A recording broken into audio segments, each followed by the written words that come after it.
We're joined now by Cornelia Meyer in Geneva. She's an economist and CEO of Meyer Resources. Welcome back to the programme, Cornelia. Now, this hike is meant to tame inflation driven entirely by higher energy prices. So what does raising borrowing costs actually fix? A broken energy supply or reopen the Strait of Hormuz? Well, good morning, Taibe, and thank you so much for having me.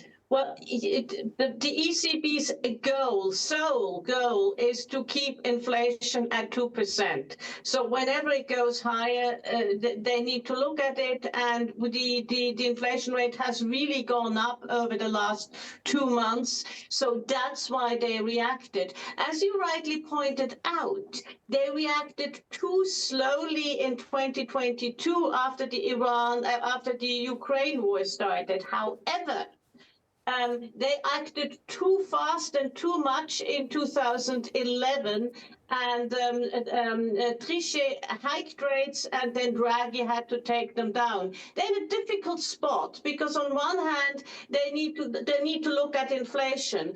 On the other hand, they need to look at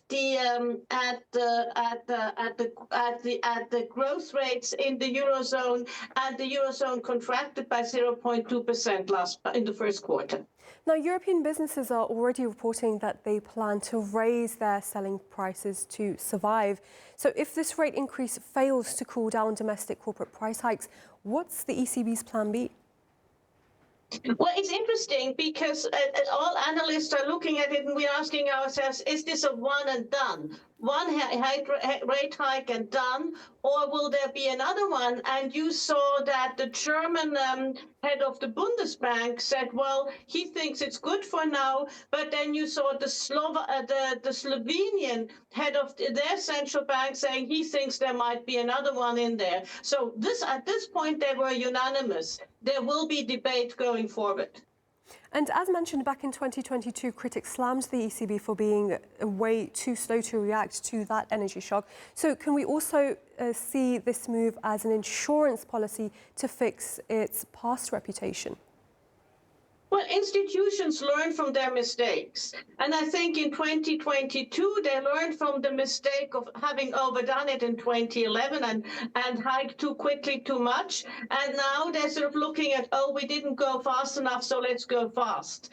So let us see. And as I said before, it's not easy. Being a central banker is not easy. You need to weigh your goal of inflation versus how the economy as a whole is doing. And obviously, if it's contracting, higher interest rates are not helpful.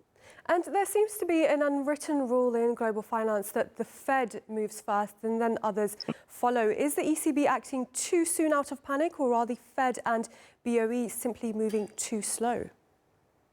No, I think you need to look at it. It's horses for courses, right? The ECB, Europe is closer to the Middle East and therefore more affected. The Asian markets are even more affected, and we will have a new Fed governor also coming in, and he will probably, everybody says, he will not hike rates right now in his first meeting, which happens first FOMC, which happens next week.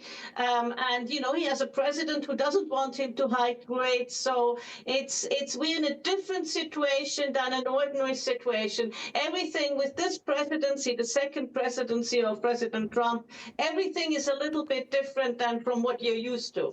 Cornelia Meyer in Geneva, thank you very much as always. Thank you very much indeed.